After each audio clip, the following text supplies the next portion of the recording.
What's good, everybody? It's your boy, O'Shea Duke Jackson, back at it again with another episode of The Celebrity Junk. The more and the more I listen to Jason Whitlock, the more I don't like him. I'm sorry, I'm going to just come out and get straight to the point. He might be somewhat of a decent sportscaster, but damn, I mean, Jason Whitlock is... to describe him as a hater is just on the surface level. It's on the phenotype.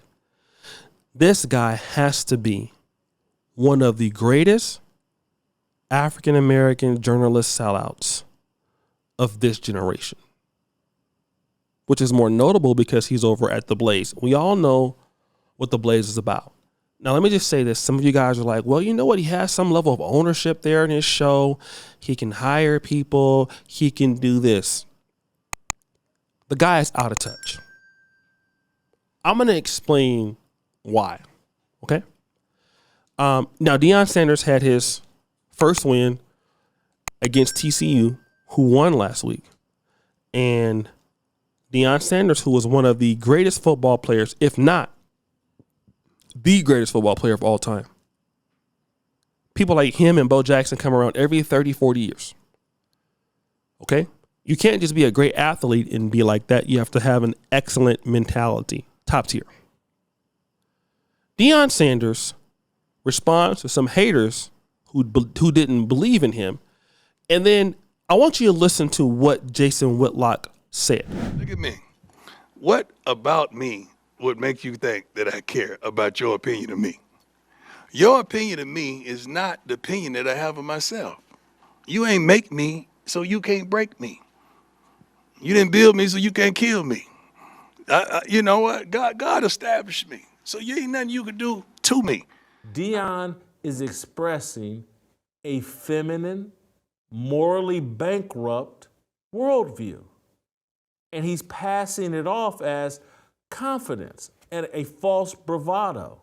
He either is so devoid of self-reflection and understanding of the bigger picture, he doesn't know what he's doing, or he knows exactly what he's doing. He's dressing up a harmful worldview, a feminine worldview, a demonic worldview. He's dressing it up and calling it Christianity, and it bothers me. So you hear what he's saying about Deion Sanders' mentality. He's equating to a certain level of femininity. He's feminine, his thinking, what kind of person thinks like that. I mean, you heard what he had to say, which in my honest opinion makes no sense. Anybody who is great, who is super talented,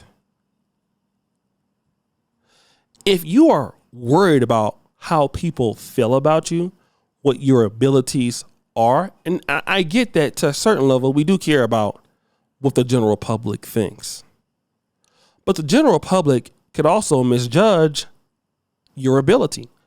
Look at somebody like Terrell Davis, for an example. Terrell Davis, that year he was drafted, I can remember, not the year, but I believe Terrell Davis came out around the 6th or 7th round as a running back from the University of Georgia. Was not highly touted. It was 1985, 6th round.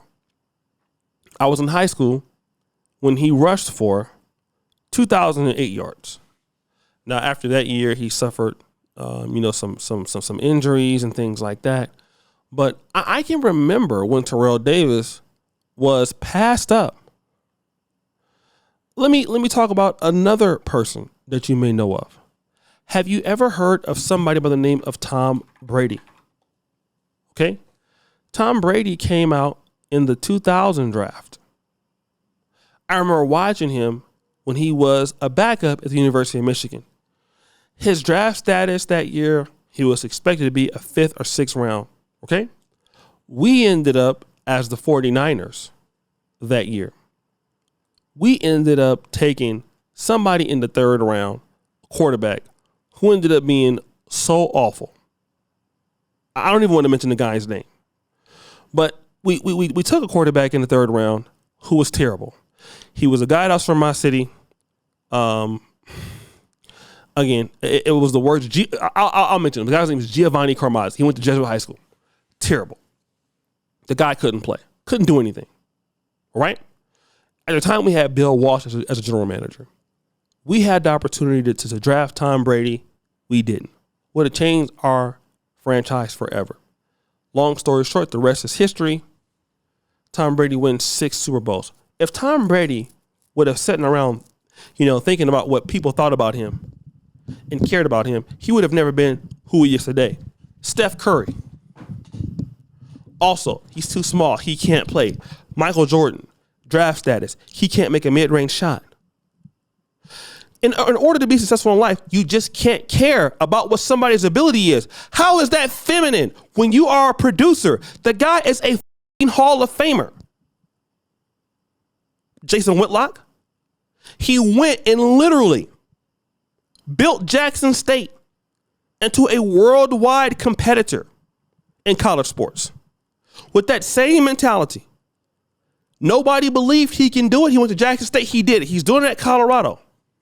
And his attitude towards haters is just that. But now somehow this is feminine in his thinking. It's just because you don't, Jason Whitlock, you have a problem with confident blacks. You see, you have a problem with confident blacks that have a lot of confidence and ability in themselves, that like to do things with their own group, and they're not bootlicking such as you. And you have a personal problem with Deion Sanders.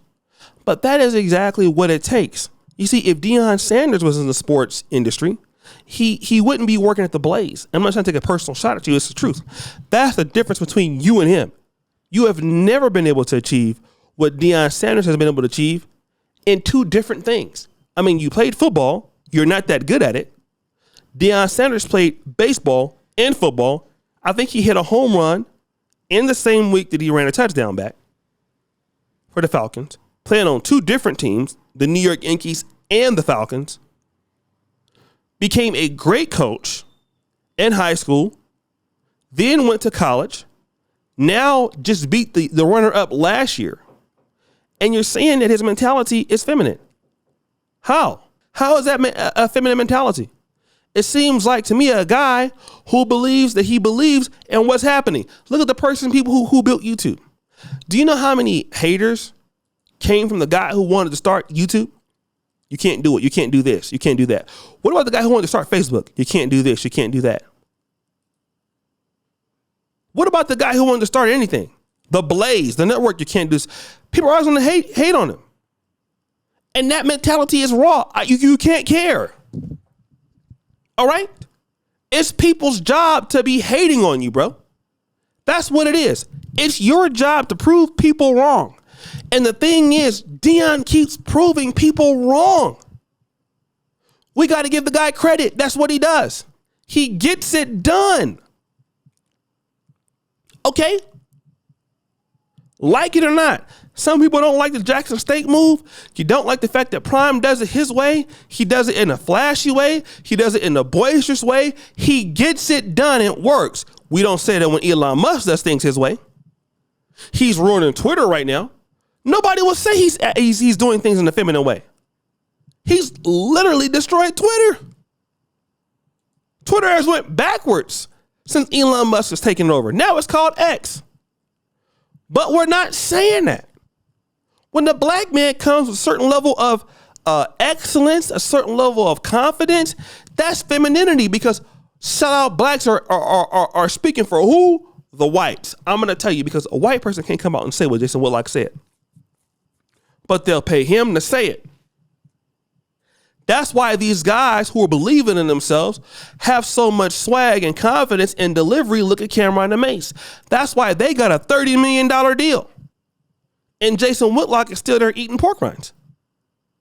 That's why Prime has that big deal at Colorado.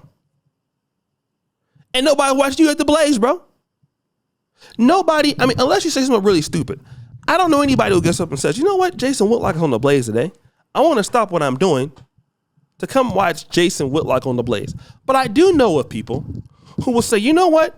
We're going to sell out Jackson State.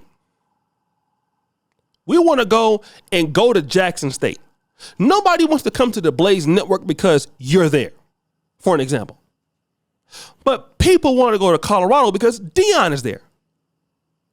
If that's the case, then, you would have all these top guys at the Blaze Network, which you don't. I didn't hear Shannon Sharp wanting to come there, or even Michael Irvin. Nobody wants to come in and talk sports with you because you're not that guy. And I'm sorry, we got to stop talking down on these black men who, as one thing to have that mentality like Deion and you can't produce. But goddamn it, if you're like Muhammad Ali, you're like Deion. What did Muhammad Ali tell Howard Cosell? Howard Cosell says, you know what? You're always bragging on yourself. And Muhammad Ali said, it's not bragging if it's true. It's not. The guy delivers. So guys, we think it's your boy O'Shea Dick Jackson back at it again with another episode of The Celebrity Junk. I appreciate you for all you do. Serve the bell. We're out.